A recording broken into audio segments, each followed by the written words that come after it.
مرګرو یو داسې ریسرچ شوی دی د ایټلی د چاینا او د امریکا د طرف نه چې تاسو به بالکل حیران پاتې شئ. اوس د انسان د ډي ان اے نه دا پته لګیدی شي چې د دغه انسان نیکه څنګه و، دغه انسان د نیکه خوی څنګه و. هغې نه بعد ستاسو د نیکه د شکله پورې پته لګیدی شي ستاسو د ډي ان اے نه.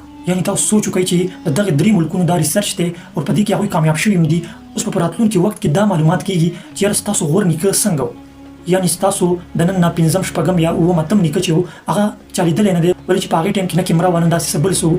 خو اوس ساینسدانان دا وایي چې د انسان د ډي ان اے نه د هغه د نسل پته لګېدی شي، د هغه د نسل د خوی پته لګېدی شي، د هغه د نسل شکلونو پورې پته لګېدی شي چې یاره د دغه انسان نیکه پلار غوره نیکه دا څنګه و. دا د دغه 3 ملکونو ریسرچ دی، چاینا، ایټلی او امریکا. دا پوسټ تاسو کتلی شئ. خو ساینسدانانو چې مزید ریسرچ وکړو نو هغوی بالکل حیران پاتې شو. حیران ولې پاتې شو؟ ولې چې د دغه 3 ملکونو ساینسدانانو 3000 خلک راجمع کړو او د هغه 3000 خلکو د ډي ان اے ټیسټ یې وکړو. نو څه ګوري چې ساینسدانانو ته دا معلومات ترلاسه کیږي چې د نن نه زرګو کالو پیله په ماضي کې یو داسې واقعه راپېښه شوې وه چې د هغې واقعې ذکر په قرآن کې هم شته.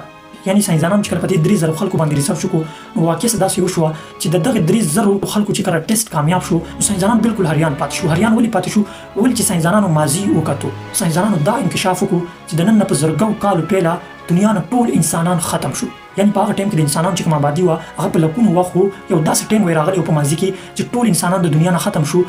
1000 یا 1200 انسانان یادوي چې هغه ژوندي پاتې شو. دغه 1200 کسانو نه د دنیا د نسل خور شو.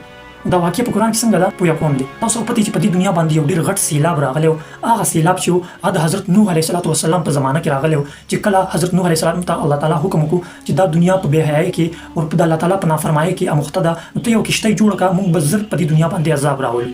نو حضرت نوح علیه السلام کشتۍ جوړه کړه، په هغې کې خپل اولاد او څه نور کسانو چې کوم په حضرت نوح علیه السلام باندې ایمان راوړی و هغه په هغې کشتۍ کې کېناستو، هغې محفوظ شو چې د هغوی تعداد د زرو نه واخلي د 1200 پورې د هغې خلکو تعداد و. او بقایه چې په دنیا باندې نور څومره انسانانو هغه الله تعالی د دنیا نه ختم کړو. نو ساینسدانانو چې کله په دغه 3000 خلکو باندې ریسرچ وکړو نو هغوی د خپل سرونه داسې ونیولو او بالکل حیران پاتې شو.